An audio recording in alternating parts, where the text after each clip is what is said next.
Você já assistiu a série Adolescência da Netflix? Essa série, ó, tá sendo a mais assistida das últimas semanas e tá dando muito o que falar. E é claro que aqui no Surtadamente a gente não poderíamos deixar de falar sobre esta série. É ou não é, meninas? Com certeza. A gente só ouve falar sobre essa série e realmente é uma série muito impactante, muito importante para essa questão da conscientização da adolescência, dos pais, da sociedade, Tá de dando todo mundo. polêmica, né? E tá dando muita Tá polêmica. muito falar. Mas pra isso, quem tá aqui na minha frente, né, as duas maravilhosas da minha frente, doutora Flávia Sana, aquela psicóloga Eu incrível. já sei, Paulo. Doutora Flávia Sana. Eu sou maravilhosa E a mesmo. outra maravilhosa, incrível, linda, Karen Lin, A produtora. a produtora. E o nosso psicólogo, Paulo Siqueira. Senti falta do Não, mas sarado, ele- de corpão, mas tudo bem. Vou falar só o que você mais gosta. Barriga de tanquinho. Pronto. Que não Pronto. existe ainda, é só pra o meu É. corpo entender.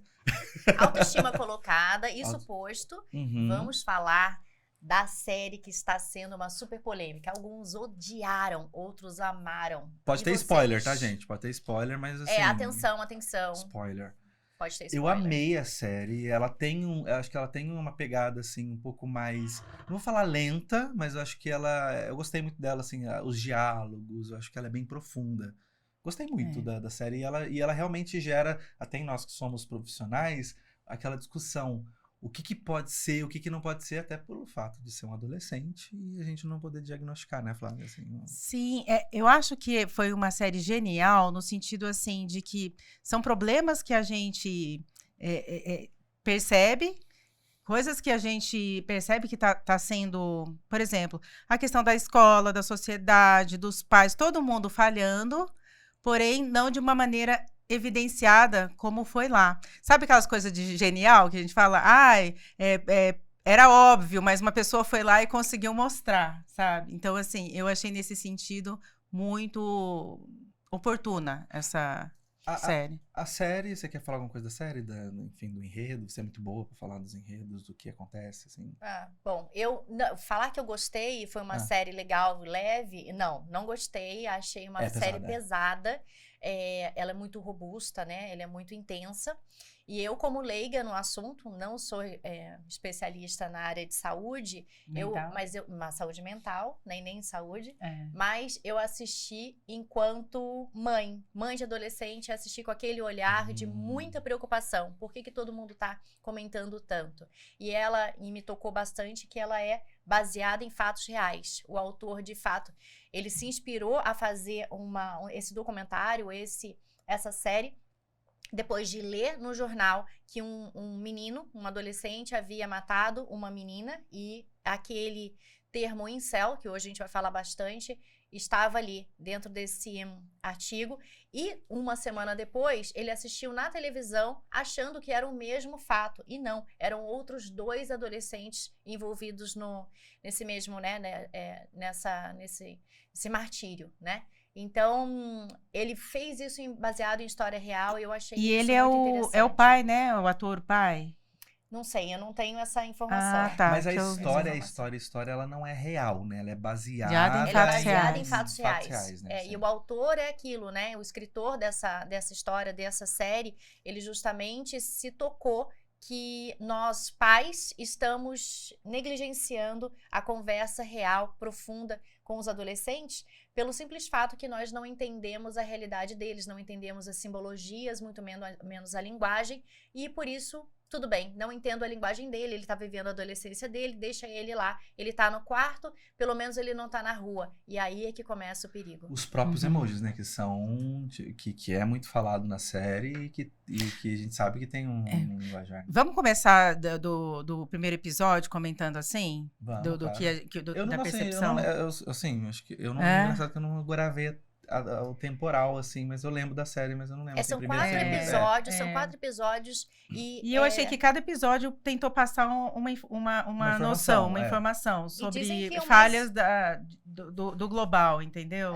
Dizem que os mais importantes é o primeiro e o terceiro, se você não tiver paciência de assistir. Por que paciência? Vamos lá, eu acho que é um fato interessante. Esse filme, ele é gravado, ele ganhou já prêmios por conta disso, porque ele é gravado de uma forma completamente diferente. Ele não tem Sim. cortes. O diretor liga a câmera, ele segue por uma hora o personagem e a história contada com a mesma câmera. Uhum. E é interessante, quando começa o filme, eu sei que 2 amigas minhas já começaram assim, elas estavam no meio da série e falavam assim, gente, foi o menino que matou mesmo, não foi? E o objetivo dessa série não era para questionar Quem é o assassino. quem é o assassino, não era uma trama, né? Não. Não, desde o começo já eles fica têm certeza, claro, né? já Aham. fica claro pelo vídeo, né, que o menino realmente tinha assassinado. Eu vou fazer o spoiler mesmo, mas eu acho que Mas- quase todo mundo já assistiu. Aham. Que foi o menino mesmo e assim, a série ela fica baseada no porquê, né? E assim, aí o primeiro episódio mostra lá a cena, o que aconteceu até então, até para mostrar que ele mesmo fez isso. Quando começa, mostra assim a questão da adolescência, da insegurança, do medo. A hora que chega a polícia, ele faz xixi na calça. Uhum. Né? Um menino que é capaz de dar 7 facadas para matar alguém, a sangue frio assim. Ele vai Na lá hora e- que a polícia chega, ele faz xixi na calça. Então, assim, começa já por esse lado. O que vocês lembram também do primeiro episódio? Eu acho TDAH que- não vai. Eu acho que assim, o impacto da família foi o que me chamou a atenção. Eu como mãe... É a família, você vê ali toda, eu lembro da irmã ali né, na porta, o pai não entendendo o que tá acontecendo, E a mãe cho- também não. E choca a gente pensar que um menino de 13 anos que faz xixi na calça, fragilizado, a polícia está tratando ele como um adulto assassino. É. Não é? No primeiro momento, você fala assim, como assim? Eu não sei, eu acho que é muito Não é diferente. possível que um menininho desse possa ter feito isso. E outra coisa, né? Eu acho que é muito diferente o sistema lá do que quando a gente fala do Brasil, porque eu tava pesquisando lá a partir dos 13 anos, já é uma maioridade penal. Sim, Diferente do Brasil, que é a partir dos 18. sim. Então lá, com 13 anos, Já é responsabilizado. Já é responsabilizado, né? Porém, ele tem que escolher um responsável legal para ele, Uhum. né? E aí, nesse momento, eu como mãe, fiquei me colocando no lugar, porque ele foi escolher o pai. E aí vem, quando você falou do primeiro episódio, isso me marcou. Ele escolheu o pai e não a mãe. E aí depois isso vai se explicando o porquê, porque isso tem muito a ver com a masculinidade dele. Uhum. E outra coisa é que as mães têm aquele sexto sentido. A intuição dela ela não ia acreditar nele de qualquer forma, né? Se ele quisesse mentir. A mãe fala pro pai, né? Que, olha, ele escolheu você também porque você iria acreditar nele, assim. Pois é. O que eles não contavam é que haviam câmeras, né? Que iam mostrar a verdade. Mas o pai conseguiu, né? Conseguiu sustentar aquela dor de uma forma que aquilo machuca, né? Enquanto pais, a gente realmente consegue entrar dentro do episódio, entrar dentro daquela história e se sentir na pele daquele pai que não acredita. Não acredita. Mesmo vendo o vídeo, ele não acreditou. Que aquele menino dele, ele volta depois, né? Em vários momentos, falou, nossa, mas aquela criança que a gente trocava fralda, que a gente brincava, que pulava na gente, como pôde fazer uma atrocidade desse nível? Acho que ali eu percebo um processo de luto, né? Não logo no começo, assim, porque no começo acho que primeiro vem o choque, né? Mas no desenvolver, acho que ainda do primeiro capítulo, onde o pai ali tá nesse choque, né? De olhar, nossa, mas era minha criança. Era o meu filho, onde que eu não vi? O filho ali também morreu pra eles. Morreu, assim, no sentido da pessoa, né? Eu acho que é mais no sentido que os pais ficam sentidos, assim, que é do último episódio, os pais discutindo, né, entre eles, se eles podiam ter feito mais. E assim, no final a mulher fala assim, a esposa fala assim, eu acho que vai ficar bom a gente pensar que a gente poderia ter feito mais sim, né, e não se ausentar também dessa responsabilidade, ele é nosso. Então, essa dor é muito legítima, né? E, assim, muitas pessoas falaram no sentido assim, nossa, o menino se identificava com o pai, e o pai era muito machista e misógino. Eu não vi isso. Vocês perceberam? Misoginia. Eu achei que era um pai completamente transtornado com uma situação dessa. Eu que não tava sei. todo mundo tentando se aguentar. Teve um episódio que mostra muito ali o momento que eles pegam um furgão? É um van, furgão. A van. né? Que foi pichada, mas aí eu já tô saindo do primeiro capítulo. Algumas coisas que me chamaram muito a atenção foi a questão do cancelamento da própria família, né? Que, assim... Como assim, cancelamento? Porque todo mundo começou a pichar, Ah, começou, tá. né? Não respeitar. As pessoas, eles também Mas ele entraram também numa tinha um grupo de condenação. apoio, né? Você viu, Sim. na hora que ele vai na loja, o pai fica até desconcertado, que o vendedor chega e fala pra ele, olha, eu tô do seu lado. Uhum. E assim, se você fizer uma vaquinha pra conseguir um bom advogado, você vai arranjar um bom Mas dinheiro. que tipo de grupo de apoio será que Então, é esse? esse grupo de apoio dos incels, Sim. né? Que entenderam da a motivação. misoginia, entendeu? Do Mas- grupo de ódio, mas não que é um- concordam com um menino assassinando a colega. Mas não é o grupo que a família quer. Não, ele né? ficou Mas eu transtornado, mas eu aquilo falo já assim, mexeu com ele. porque a sociedade em si colocou os pais como responsáveis também. E uma outra coisa, eu não sei se isso foi uma percepção minha, tá? Mas eu percebi que no momento que eles saíram, o pai estava irritado, a mãe, eu vi que a menina, as expressões emocionais dela variavam muito. No momento que às vezes, não sei, o pai estava meio irritado, aí daqui a pouco ficava bem, ela sorria, mas daqui a pouco eu não sei, eu não sei se era um olhar de medo, eu não sei. É um ambiente que ela estava tentando se sustentar. A mãe estava tentando sustentar aquele ambiente, estava tentando trazer um mínimo de equilíbrio naquilo. Sim. Porque o pai estava extremamente instável, assim, Então, mas aí eu observei pela situação. foi o olhar. A menina também muito fragilizada em tudo aquilo. Mas o olhar dela pro pai eu achei diferente. Não sei se entra por causa dessa questão do pai ser machista, enfim, do que a gente acha. Né? Enfim, eu não percebi tanto isso, assim, mas que olhar... não eu não percebo que, não sei, você Não, eu também não consegui achar uma justificativa do porquê do olhar, relação do pai, mas a forma de expressão da filha me trouxe alguma coisa. Por que será que ela tá se expressando assim, né? Eu entendi naquele momento em que ela já estava sendo esquecida, porque todo o foco estava com o irmão. Sim. E aí eles pararam de prestar atenção nela. E isso é muito comum, né? Sim, muito. Em qualquer... Entre irmãos, né? Aquele Sim. que dá um problema e ela fala, e agora a minha vida aqui? Eu vou ser uma filha única. Será que eles vão prestar atenção ou não? E aí vem a cena que eles levam ela pro cinema, né? Tentam ter uma vida normal com uma filha. E isso eu acho que é um caso que eles também trouxeram. Você Sim. tem outro filho dentro de casa. Exato. E é adolescente também. E mostrou uma menina bastante madura para a idade. E, assim, humana também. E que, independente do que o irmão fez, teve uma hora que ela falou assim, a gente não vai mudar de cidade. As coisas podem acontecer em outras cidades, as pessoas descobrirem e ser até pior. E outra coisa, ele é nosso. Então, assim, ela mostrou para os pais que, apesar de tudo que aconteceu, ele ainda era da família, né? Fazia parte deles. E aí, o interessante foi o pai falando para a mãe, nossa, como essa menina saiu da gente? Né? Então, assim, aí a mãe falou assim, como ele saiu também. Então, nesse momento, mostra que são os mesmos pais... gerando 2 filhos que têm comportamentos completamente diferentes, Exato. né? E que, às vezes, não está totalmente sob o nosso controle.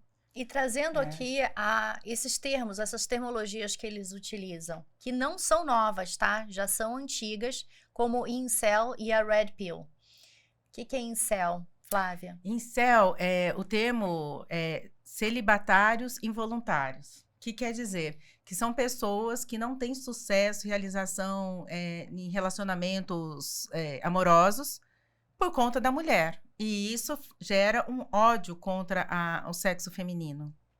Eles jogam toda a culpa de não ter esse sucesso por conta da mulher. Tem a ver com o fato também dele, que na série fala que ele sofreu bullying, né? Você acha que tem um pouco a ver eu com assisti isso, das próprias meninas fazerem bullying? Eu assisti esse 3º episódio de novo ontem, para entender direito o trama. Assim, o que aconteceu? Essa menina gostava de um garoto que várias meninas gostavam dele, tanto que 2 mandaram a foto do peito para cima para ele. Só que ele mostrou para todo mundo da sala. a foto dela e as pessoas começaram a achar que ela era feia, que ela era muito reta. Então, isso para os meninos. Sim. E deixou ela numa condição de vulnerabilidade, porque, segundo ele, estava todo mundo chamando ela de vadia, por ter mandado a foto e por não ser bonita. Então, ele quis aproveitar aquele momento de vulnerabilidade dela para chamar ela para sair. E falou assim, a gente podia passear no parque e que o que o menino tinha feito era algo horrível, que ele era um babaca. E ele fala que foi para aproveitar dessa situação.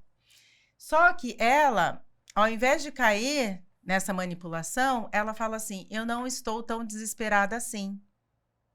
E aí ela começa a comentar nas postagens dele, e esses comentários com essa simbologia. E um deles era que ele era um incel, que é o feijãozinho.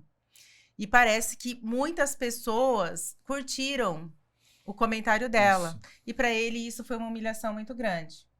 Né? E por conta disso, que ele teve todo esse ódio dela e resolveu matá-la. Né? Então, o enredo todo, então, gira em torno de um cyberbullying. O cyberbullying que a gente precisa colocar aqui em pauta. Está acontecendo, acontece debaixo dos nossos olhos, né? Debaixo dos nossos nariz, dentro de casa, enquanto a gente acredita que os adolescentes estão dentro de casa, não estão na rua, a gente não tem... Antigamente, a gente se preocupava, pô, o menino tá na rua, pode cair de bicicleta, pode ser atropelado, ou então pode ter acesso a drogas, né? Hoje é outra preocupação, ele tá em casa, tá tudo bem, a família tá acontecendo tudo, a rotina completamente comum, normal, e o menino no quarto. Isso tudo pode acontecer naquele silêncio. Então, ela fala, né? Ele entrava no quarto, não falava nada, e eu só via as luzes apagando. A 1h da manhã eu ia lá e pedia para ele dormir, e ele simplesmente apagava a luz. Né? Quem se identifica hoje como mãe e pai com isso? Olha essa cena e se identifica. É isso que acontece nas casas, né? Comenta aqui se você se identifica também com essa cena. Meninos, meninas, crianças, vamos dormir. E aí a luz só se apaga, a gente acredita que tudo bem, agora eles vão dormir, a gente volta pro quarto, dorme. E aí, o que acontece depois? Uma coisa interessante, assim, porque quando a gente fala do cyberbullying, quando eu me formei em psicologia, o meu TCC foi sobre bullying, né? Sobre o tratamento e as consequências, enfim, emocionais na vida de um jovem para a vida adulta. Primeiro, né? O cyberbullying é algo mais recente, mas o bullying sempre existiu. A gente fala, não existia antes. Não, sempre existiu, só que não tinha essa nomenclatura. E também a gente vê, mas na minha época não se tinha tanto, a galera hoje é mais dodói. Não, gente, a gente percebe no consultório pessoas que são extremamente traumatizadas, só que antes não se expressava, enfim, autoestima e tal. E no meu TCC eu lembro que eu coloquei muito sobre a questão do cyberbullying, porque antes o bullying ficava muito restrito, né? Porque o bullying ele está muito ligado ao contexto escolar. Então o bullying ele ficava muito restrito às 4 paredes, aos muros da escola. Só que hoje ele atravessa. Então, assim, às vezes uma característica de bullying que é ali, que infelizmente acontece na escola, isso leva para as redes sociais e isso ganha uma proporção ainda estratosférica. E no caso do filme, era ainda um bullying codificado. Exato. Que as pessoas comuns que não conhecem esse código... Só os adolescentes que conhecem, sabem e que está sendo um bullying. Porque no começo o policial achou que os dois fossem amigos, né? Que ela estava curtindo, que ela estava... Que eles tinham alguma interação positiva, né? Porque não sabiam que aquilo ia levar a um bullying coletivo lá, né? Muita gente curtindo. E nisso leva a questão do delegado, né? Do investigador. Porque, assim, até uma investigadora chegou e falou, mas a gente já sabe. Mas ele falou, mas eu preciso entender o motivo. E que daí acontece ali na questão do filho dele, que sofre bullying, e daí ele tenta, né? Até uma situação que ele tenta se reaproximar do filho, mas é o filho que busca também, né? De falar assim... Você tá olhando de forma errada. É alguma coisa assim, né, que ele traz. Então, nesse segundo... acho que foi o segundo episódio esse que ele vai pra escola, não né? lembro. Então, é muito interessante. A gente... Não sei... Então, os meus filhos estudam uma escola particular, que aparece ser um ambiente mais harmônico, né? Mas a escola lá na Inglaterra, o que eles estavam mostrando, a escola britânica... que não sei se é uma realidade mesmo lá, e se estende também para o Brasil, são professores extremamente estressados, gritando lá com os alunos, Exato. explodindo o tempo todo, alunos completamente sem respeito algum por nenhuma autoridade, né? Um barulho infernal. Aí, nesse dia que eu tinha até assistido, eu, por coincidência, estava atendendo uma diretora de escola municipal. Ela falou que sim, que muitas vezes os professores estão no seu limite, muitos explodem, muitos choram na sala de aula, muitos vão para o banheiro chorar, que os alunos realmente é difícil controlar, porque eles não têm mais respeito nenhum por nenhuma autoridade. E também, ao mesmo tempo, você vê uma questão de, entre eles, uma agressividade muito grande, né? Super. Então, o que mostrou ali da escola britânica, acho que se estende também para a realidade do Brasil, ou não? Eu acho que sim. Acho que tem a questão cultural. E falam que a escola estadual é ainda pior, né? Eu não tenho esse conhecimento, assim, para te dizer, até porque, assim, como a gente tem muitos Brasis, e até dentro de cidades, uma escola muda para outra, eu acho que é muito difícil generalizar. É verdade. Mas o que eu percebo, assim, eu acho que tem, sim, acho que de uma forma geral, tanto particular quanto pública, eu acho que dentro das suas esferas, mas dentro do próprio contexto da série, você percebe acho que ele é delegado, investigador, enfim, quando ele chega na sala, você vê que os próprios alunos não têm respeito com ele, que é uma autoridade, com o próprio filho dele. Eu falei, gente, se fosse na minha época, tivesse um delegado, bullying, né? Bullying no filho dele na frente dele, na frente dele. E daí, quando ele vai investigar e vai conversar com a menina, que é a melhor amiga, tudo bem, ela tá passando por um momento de luto. Só que você vê total falta de respeito dela com uma autoridade, com uma pessoa. Tudo bem, você não concorda, você acha que a investigação não está sendo como deveria ser, mas você vê uma rispidez dela, uma falta de respeito realmente no sentido com uma autoridade. Ali naquele momento ele é uma autoridade, independentemente do que tenha passado. Mostra um descontrole total, né? Descontrole total. Em todos os artigos e pesquisas que eu tenho, né, lido, e conversado muito com as orientadoras, né, nesses últimos tempos, com as orientadoras pedagógicas do meu filho, da escola. Isso é uma prática agora que está em todos. Não é mais só escola estadual, não é só escola pública.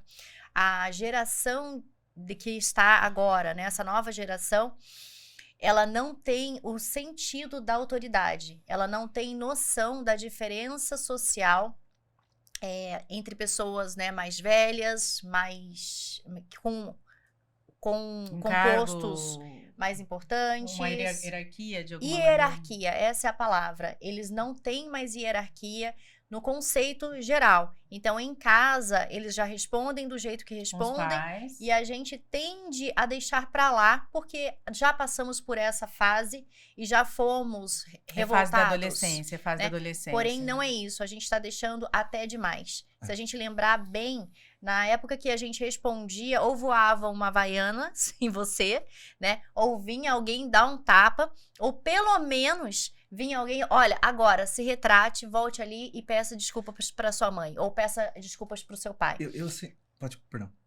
Não, eu digo assim, nós tínhamos limites. Sim. O que está faltando hoje na sociedade e nessa geração é limites. Nós não estamos impondo limites. Um dos motivos é porque a gente não entende direito a geração que eles estão vivendo. Eu acho que isso entra muito naquele episódio que a psicóloga, esqueci o nome. Amanda Lira? Isso, que a gente falou sobre as questões dos tipos de criação. Assista aqui nosso episódio, tá? E eu gosto muito, eu não sei, eu sempre vou para um contexto muito social também, histórico, enfim. Eu acho que entra muito nisso, porque antigamente a gente respeitava, mas era um respeito também de muito medo. Eu tinha medo. Então, assim, tudo bem, tinha muito respeito, obviamente. Pelo menos eu fui criado nesse sentido de ter respeito pelas autoridades ou pelas pessoas numa posição hierárquica, pai, mãe, vó, até hoje, de pedir benção, sabe? Coisa assim que me fez entender que aquelas pessoas, né? Até no contexto religioso, né? Se eu peço benção para aquela pessoa, é porque ela tem uma autoridade sobre mim até de abençoar. Então, eu não sei, pelo menos eu construí isso. Só que numa forma assim mais ocidental, nossa, é muito da questão assim, você tem que me respeitar porque eu sou mais forte que você. Eu tenho que respeitar porque eu posso mandar em você. Com quem você pensa que está falando? Quando a gente pega uma cultura oriental, por exemplo, o ancião, ou sei lá, a pessoa mais velha, ela é muito respeitada pela sabedoria dela. E isso eu percebo muito que se mantém em muitas pessoas, apesar de uma mudança. Vocês acho que saberiam falar melhor do que eu isso, mas até quando a gente estuda dentro da psicologia analítica, essas questões da formação da psique, e o Jung sempre traz essas diferenças do Oriente e do Ocidente, onde o Oriente é muito mais extrovertido no sentido para fora do poder, enfim. As culturas orientais, elas são muito mais para dentro. Então, como é muito olhado para dentro, a sabedoria, o conhecimento, eles têm muito valor. Então, eu não sei, eu vejo dessa forma, até numa questão assim de diferenças. Eu acho que a gente chegou nesse nível hoje porque parece que foi uma forma de se rebelar contra aquele autoritarismo que muitas vezes se foi colocado. Não sei se faz sentido, principalmente a gente que veio, né, enfim, de uma inconsistências muitas vezes. Adorei essa análise Oriente e Ocidente, de fato. Isso existe. Não sei se faz sentido, mas... Eu acho que faz muito sentido, mas eu acho que na série eles também tentam mostrar um outro aspecto em relação aos pais e filhos. A falta de conexão. Então, Sim, quando total. o delegado, o investigador lá, ele começa a olhar, perceber aquele ambiente tóxico da escola, percebe que o filho dele não recebe, está sofrendo bullying também. E no comecinho lá, ele recebe a ligação do filho, uma mensagem do filho pedindo para não ir na escola porque ele estava com dor de cabeça. E aí ele vira para o filho, para a amiga lá, e fala assim: eu sou o bonzinho, o maleável, né, dos pais. Ele manda mensagem para mim porque ele sabe que eu vou deixar, né? Então, assim, na percepção dele, naquele primeiro momento, ele se vê assim: eu sou um bom pai. Eu sou flexível, minha esposa que é a mais durona. Uhum. E aí ele liga para a esposa e tal. Só que quando ele tem a conversa com o filho, que o filho começa a ficar angustiado porque ele não estava percebendo que o pai estava percebendo que existia aqueles códigos, né? Que a situação não era a que ele estava esperando, ele não ia conseguir chegar a uma resposta do jeito que ele estava fazendo. Que ele estava olhando óbvio, né? Assim, por trás. E aí ele foi conversar com o pai e eles ficaram, acho que uns 10 minutos lá conversando. E aí ele chegou para a colega dele e falou assim: foi a conversa mais longa que eu tive até hoje com meu filho. Né? Eu achei isso muito impactante. Foi. E assim... Emblemático, né? O fato de você ser flexível, ser um pai mais passivo, não quer dizer que você é um pai conectado. Que você é um pai que se responsabiliza, que se conecta com esse filho, né? Exato. E que se responsabiliza por ele. Aí foi a hora que, nesse primeiro episódio, nesse episódio com ele, eu achei que eles quiseram passar essa informação, desse insight que o investigador teve de falar assim: eu tô falhando como pai, sabe? Pode ser por isso também que tenha acontecido toda essa tragédia do adolescente matar uma outra criança, né? E aí ele chama o filho para almoçar, o filho assusta, né? No primeiro momento, fala: o que você tá fazendo aqui? Aí ele fala: não, vamos comer batata, tal. Ele foi um pouco resistente, né? Ficou um pouco resistente, porque achou estranho, mas depois ele foi super feliz. E ele decidiu que ele queria comer, né? Você viu que daí ele colocou o que ele queria comer. Para mim, isso significa, de fato, a falta de conexão. A falta de conexão de eu como pai, eu como mãe, analisar, fazer a minha autoanálise. Será que eu estou sendo uma boa mãe? E pela minha régua, eu analisar que eu estou sendo uma ótima mãe. Pronto, acabou. Ele não viu pela régua do filho. E aí a gente fala... pela circunstância toda, né? Tudo que o filho viveu. Isso dói. O que ele foi lá, foi na escola, viu a realidade que... Você olhar todas as realidades, isso te coloca numa posição muito vulnerável. Isso te coloca numa posição de... calma, eu vou levantar esse problema e o problema pode ser comigo. Eu também sou responsável por isso, né? Esse ponto, né, na série Adolescência, que é esse encontro, né, esse contexto do investigador com o filho, eu achei muito interessante, primeiro, essa percepção da desconexão, do filho ir atrás, né, de ficar ansioso, enfim, mas essa tentativa do pai de se conectar com o filho, eu achei muito interessante porque, assim, o adolescente, ele é assim, ele vai se mostrar duro, ele vai mostrar que ele quer ficar longe, ele vai mostrar, enfim, que não quero aqui meu canto.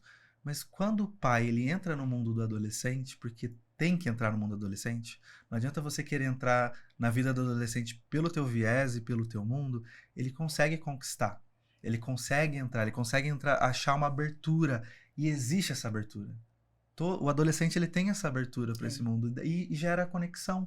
Não adianta exigir do adolescente, no momento onde ele está se descobrindo, que ele entre no mundo do adulto, porque não vai acontecer. Ele não está afim, que esse mundo é chato. Porque ele viveu a infância inteira na vida do adulto. Agora ele quer criar o dele. Ele quer identificar o dele. Então, é a função dos pais entenderem e entrar no esquema do adolescente para conseguir entrar de forma profunda e gerar conexão. Então, mas não perder a colocação de limites, né? E orientações. Mas quando você tem conexão, ele tá ligado à conexão. Quando você se conecta, você tem essa autoridade ou esse respeito desse filho. E, às vezes, e já tem esse limite já subliminar, né? Porque daí entra naquilo que a gente estava falando, que acho que a gente podia entrar nisso também, que acho que tá ligado à série, que é a referência. Referência masculina, a referência masculina, de mãe, referência de pai. Exato. Porque o pai, por exemplo, o pai pro menino, ele vai ter uma questão muito do mundo. Uma das coisas que eu mais gosto é daquela cena que é do Rei Leão com o Simba, né? O pai, que eu esqueci o nome do primeiro Rei Leão, onde ele tá sentado ali com o filho. Vocês assistiram o Rei Leão? Sim. Onde ele tá sentado ali na pedra e ele começa a conversar com o filho, ele fala assim: onde o sol toca, um dia tudo isso vai ser teu, mas nunca vai lá, nunca vá naquele lugar, porque aquele lugar é perigoso. Então, assim, olha pra você ver, naquele momento é como se o pai estivesse falando: ó, esse é o mundo. Você vai poder viver isso, mas não vai lá porque lá é perigoso. Então o pai, ele tem muito essa responsabilidade com o menino de direcionar, de orientar, né, dessa proteção. Quando ele vai lá e desobedece, ele fica bravo com o filho, mas o que ele faz primeiro? Primeiro ele vai lá e protege. Então o pai tem isso. E assim como a menina também, a mãe com a menina também vai ter uma outra função. Não é esses padrões, mas pegando de uma forma generalizada. A mãe também mostra muito, né, pra menina como as coisas acontecem, como que ela observa o mundo e como ela vai ser. Por exemplo, tem muitas mulheres que falam pras meninas assim: filha, hoje no mundo de hoje você pode ser o que você quiser, mas você tem que me dar netos. Então, olha pra você ver como sempre a mãe na vida da menina, ela sempre vai trazer isso. Não vamos entrar nesse assunto agora, né? Porque ele é bem complexo, né? Mas é muito interessante como isso funciona. Mas isso mostra o quanto que até na adolescência os filhos, eles precisam dessa referência, porque se eles não tiverem dentro de casa, eles vão buscar lá fora. Exatamente. Eles precisam dessa referência. Exatamente. Quando o pai fala... Não, primeiro porque aquela cena que ele fala para a psicóloga que o pai virava a cara para não mostrar a vergonha que ele tava, para uma criança que está formando a sua autoestima, e a referência pai é extremamente importante. Então, assim, o quanto que esse menino já tinha uma autoestima baixa, já se achava feio, né? Que não era popular. Aí tinha aquele código de 28, que era o 100, né? Que 80% das mulheres só gostam de 20% dos homens. Ele estava fora dos homens interessantes. Então, assim, o quanto que a autoestima dele já era... E, assim, esse pai, ele fala que quando o negócio dele deslanchou, ele saía de casa às 6 horas da manhã e voltava só às 8 horas da noite. E, assim, esse menino dentro do quarto, quanto tempo teve essa ausência de conexão, de contato, de orientação, né? E de pensar nas coisas, né? Do que fazer, buscando... Da escola do meu filho, eles orientaram... de novo, eu aqui com um outro livro, né? Porque eu acredito que o que a gente não entende, a gente tem que buscar. Sim. E não deixar... Uma vez que nós, como pais... temos a responsabilidade por um outro ser humano, né? Antes eu brinco que antes eu podia morrer. Depois que eu tive meu filho, eu não posso mais morrer. Eu tenho responsabilidade de ficar viva até que eu forme um ser que consiga fazer um bom trabalho na sociedade e ser um ser de ética, né, para a sociedade. E aí eles indicaram, as orientadoras me indicaram esse livro que eu achei sensacional, muito simples de ler, As 5 Linguagens do Amor para adolescente, do adolescente. Aqui a gente identifica aqui, foi o Gary Chapman, né? Uhum. E é um best-seller de novo da New York Times. Muito simples de ler. E ele foi para mim um esclarecimento de que eu estava querendo mostrar amor para o meu filho através da minha abordagem, da minha visão, usando a minha régua, e não vi a régua dele. Como ele é criança, né, e agora adolescente, eu penso, eu estou formando a régua dele, estou formando a visão dele. Não, ele é uma criança já íntegra, ele já é um adolescente que tem os seus gostos, não gostos, as suas escolhas, e já nasce com a intuição de ter a sua própria personalidade. Então, essa linguagem do amor, eu identifiquei que o meu filho tem uma e eu tenho outra. Sim. Se eu quero acessá-lo, eu preciso entender da linguagem dele, né? É o código, a linguagem. Se eu for continuar falando inglês com ele e ele só entender português, eu nunca vou acessar e ele nunca vai entender o que eu tô falando. E vice-versa. Aí vai ficar igual o brasileiro quando quer falar com outro... Quando o outro fala outro idioma, quero água, água, como se fosse adiantar alguma coisa. Aí você começa a gritar. Você começa a gritar, exato, e é bem isso. A gente começa a gritar, garoto, você não tá me entendendo. Você e ele não vai tá mesmo. na festa. Você não vai na festa. E é isso, eu tô fazendo isso pra você. Não tô te deixando ir na festa por amor. Ele nunca vai entender que aquilo é por amor. Então, o que eu entro aqui, como leiga no assunto, mas como mãe, e buscando entender do assunto, e agradeço, em nome aqui das mães e dos pais, a orientação de vocês, como psicólogo, como psiquiatra, colocar um tema tão importante, tão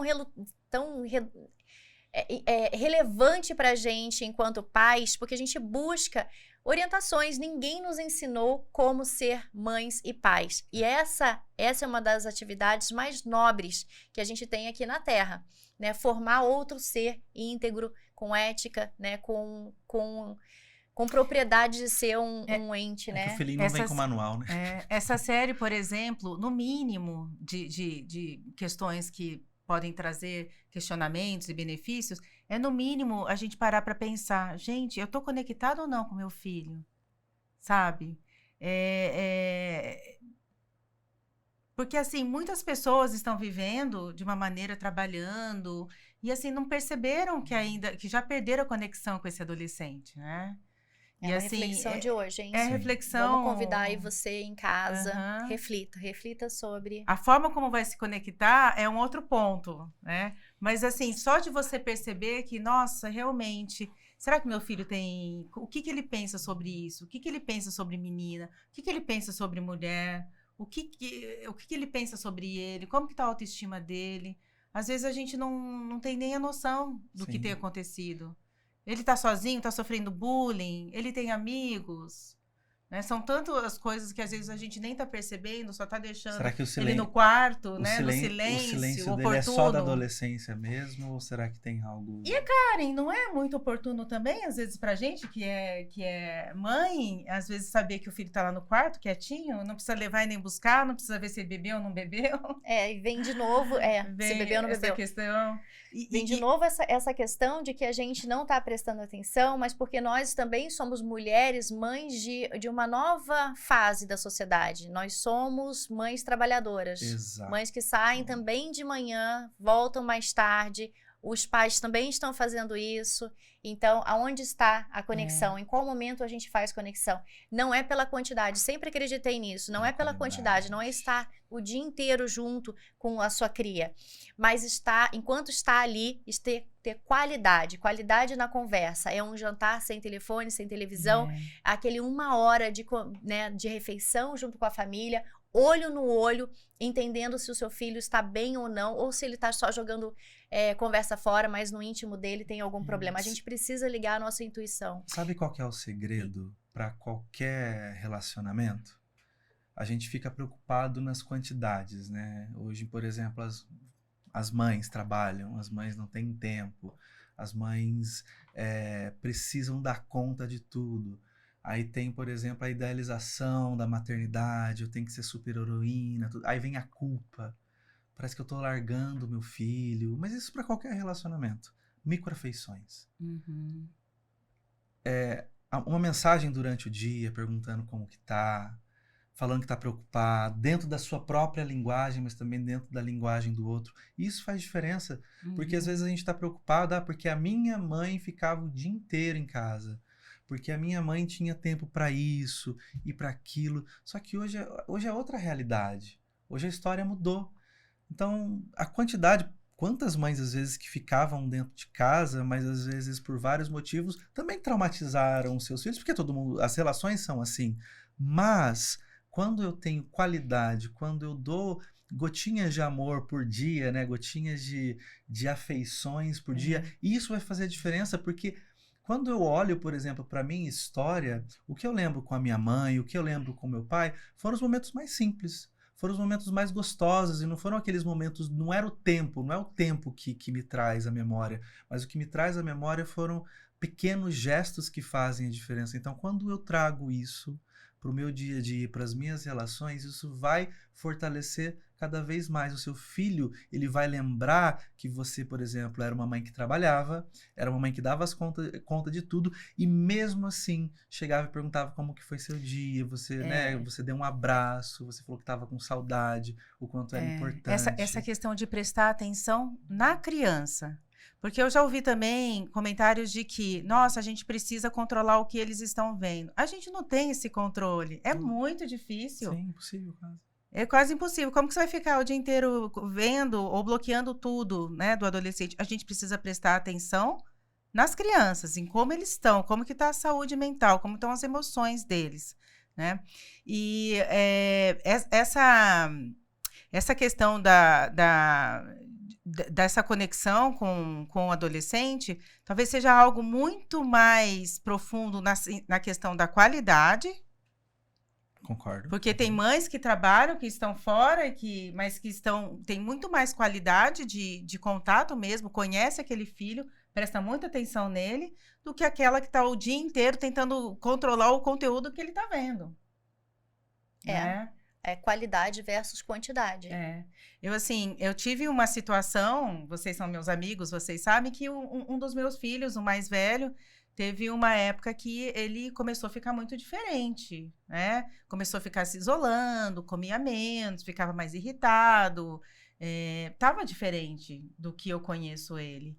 E na época ele já fazia psicoterapia, mas eu comecei a perceber que ele estava diferente do que o normal, né? E aí eu comecei a pensar que não era só a psicoterapia que ele precisava, mas também de um psiquiatra. Comecei a achar que ele tinha algum problema maior, como uma depressão.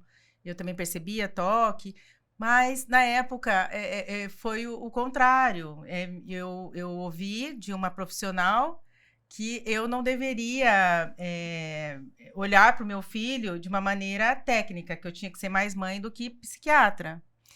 E naquela época eu fiquei chocada, e eu ficava assim, meu Deus, será que eu estou enxergando mais coisas mesmo? Será que eu sou aquela louca, a psiquiatra louca, que está enxergando problema em todo mundo? Né? Mas assim, eu não me dei por vencida. Na época, o meu ex-marido também não queria que meu filho tinha essa negação, essa resistência, de que tivesse com algum problema maior. Mas eu acabei procurando, né? Se eu levasse algum colega psiquiatra, vão falar, não ia ter credibilidade também no que eu estava falando, né? Era a mãe psiquiatra louca com os amigos loucos também. Aí eu procurei a melhor referência do Brasil na época em psiquiatria infantil e adolescência, que é a doutora Maria Conceição do Rosário, pelo menos para mim é a melhor referência. E aí, quando eu cheguei lá, fiquei com vergonha de ser psiquiatra e não ter levado meu filho antes, sabe? Mas às vezes a gente sofre preconceito também, até por ter, né, por olhar de uma maneira um pouquinho mais sensível para o seu filho. Porque tudo tá também naquilo. É fase da adolescência. É fase da adolescência. É normal ficar no quarto. É normal ficar quieto. É normal ficar irritado. É normal não olhar para sua cara. É normal. E às vezes não é normal. Seu filho, cada um conhece seu filho, né? Sim. E sabe como ele é, de fato, né? Por isso tem que investigar. Tem que investigar, tem que ver. Buscar ajuda. E eu tenho uma paciente que me contou que ela achava que o filho dela estava bem dentro do computador e o menino arranjou uma arma. O menino traficava. O menino acabou sendo preso. E ela não tinha a mínima noção. Ele ficava o dia inteiro dentro do quarto. Uau. Né? Então, Uau. às vezes, igual, quando os meninos, né, os amigos do... Não pode falar amiguinho, mas quando os adolescentes, os colegas do meu filho vai lá em casa, as mães falam, quem que vai estar com ele? Vai ter alguma coisa assim? Vai ter supervisão para ver se eles não vão fazer besteira?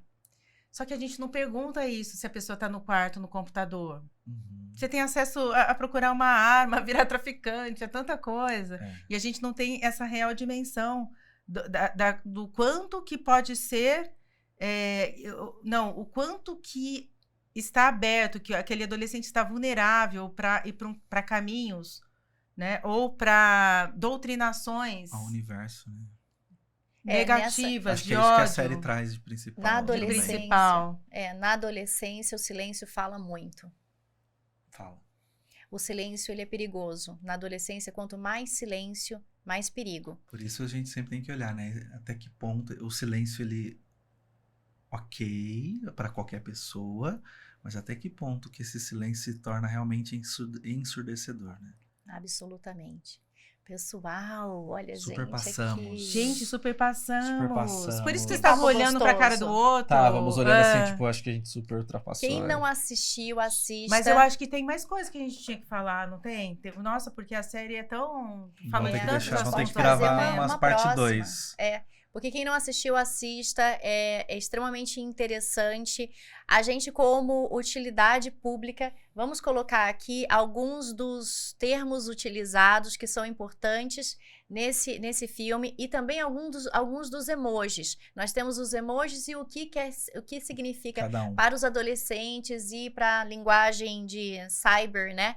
Que hoje tem. Então, aqui embaixo nós vamos deixar essa legenda para você que nos acompanha aí no Surtadamente. Ô, Paulo, vamos pode, diretora? Pode. A gente falar só Nem 2 sei pontinhos, assim? Quais? Né? Quais? Que eu vi alguns comentários nas mídias sociais criticando a psicóloga. Né? Então, uma das coisas que eu queria esclarecer é que é uma psicóloga forense. Ela não é uma psicóloga clínica. Ela não está lá tentando ali. tratar ele, trazer emoções, ela foi melhorar a autoestima pela dele. Família, né? Que interessante, gente. Olha só, dados técnicos. Ela é para dar laudos técnicos mesmo. Ela não está cuidando dele? Não, ela não é uma psicóloga dele. Por isso ela então permanece com aquela distância. Sim, ela das só está avaliando a percepção dele, se ele tinha consciência do que ele fez, se ele tinha consciência, se é uma pessoa que tem consciência dos atos que faz e do que é morte, entendeu? Assim, de como ele agiu, se foi calculado, se não foi calculado, se teve manipulação. Ela estava lá para entender o contexto. O que é a psicóloga forense? A psicóloga forense... ela, na verdade, ela é uma... Normalmente, o psiquiatra forense que eu conheço mais. Mas eu acho que no filme da psicóloga forense, ela estava lá para dar para o juiz a noção se ele é imputável ou inimputável. O que é isso? Se ele tem consciência dos atos ou ele não tem consciência. É essa a atribuição dela. Essa a atribuição dela.